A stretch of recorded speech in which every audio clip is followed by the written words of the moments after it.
நியாயப்பிரமாணம் எப்படின்னா, இதை சாப்பிடாத, நியாயப்பிரமாணம் என்ன சொல்லுது, இதை தொடாத அப்படின்னு. நியாயப்பிரமாணம் எதை சார்ந்ததா இருந்தது? கிரியைகளை சார்ந்ததா இருந்தது. அன்பார்ச்சுனேட்டா அங்கதான் நமக்கு நிறைய பேருக்கு சிக்கல். ஏன் தெரியுமா? நம்ம இன்னமும் கிறிஸ்தவ நியாய பிரமாணத்துக்கு கீழே வாழ்றோம்.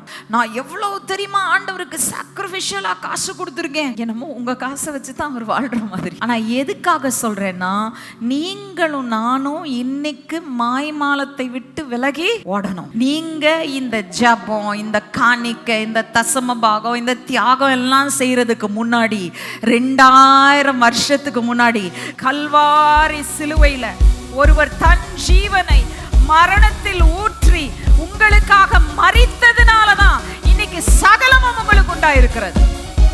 ஆகவே நீங்கள் வாழ்கிறது உங்கள் கிரியைகளினாலே அல்ல, அவர் சிலுவையில காண்பித்த அந்த கிருபையினாலே.